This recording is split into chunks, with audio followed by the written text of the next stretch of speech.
when the body whispers and then shouts.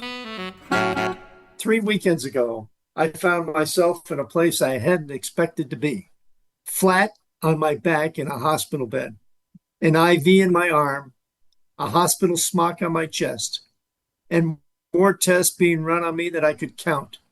It was disorienting, scary, and oddly clarifying. I had been in Sleepy Hollow, New York, visiting my daughter and her family for the 4th of July weekend. The house was full. Several of my kids and grandkids had made the trip, and the air was buzzing with summer joy.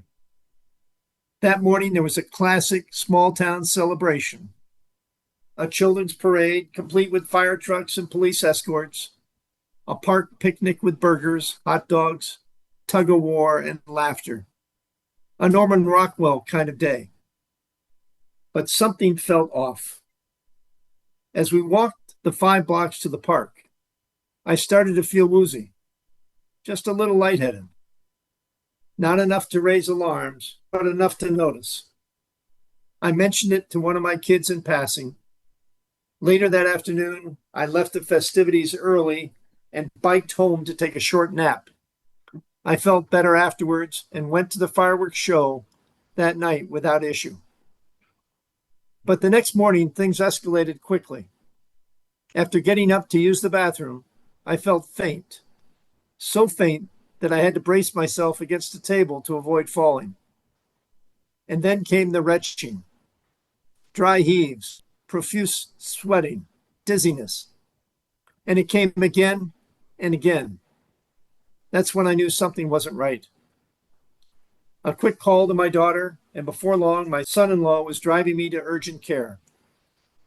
They redirected us to the ER, and within minutes, I was admitted to the hospital. Tests followed, a lot of them. An EKG, an MRI, ultrasound, blood work, oxygen levels, heart rhythm, inner ear checks. You name it, they did it, all in search of what could be causing my symptoms. I could feel the seriousness in the doctor's tones and the concerned looks on the nurses' faces. Then the answer came back. Dehydration. Severe dehydration. That's it. No stroke, no vertigo, no cardiac event, just an old man who hadn't been drinking enough water. It sounds absurd, almost laughable, but it wasn't. What I learned is that in 90-degree heat and 90% humidity, especially for someone used to dry West Coast air, the body needs a lot of water. Not 8 glasses a day, more like 16. Who knew? But the water lesson is just the surface. The deeper truth came to me when I opened my eyes in that hospital bed and saw 2 of my children sitting silently at the foot of my bed, looking at me with a mix of worry, love, and recognition. In that moment, we all felt it. We all saw it. Mortality. Mine, theirs, ours. The illusion of invincibility, of endless days, shattered, if only for a moment. I cried.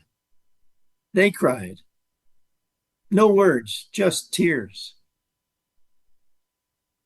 That image, my son and daughter sitting side by side, watching over me, will stay with me forever. And maybe with them too. A moment of reckoning, a brush with the real, a gift in a strange, humbling way. So yes, drink your water, especially if you're on the East Coast in July. But also, call your kids. Tell them you love them. Sit with your aging parent. Hug your grandchild. Life has a way of whispering to us before it shouts. I'm grateful I heard the whisper. I hope I keep listening. Be sure to subscribe to Meandering Musings wherever you get your favorite podcasts.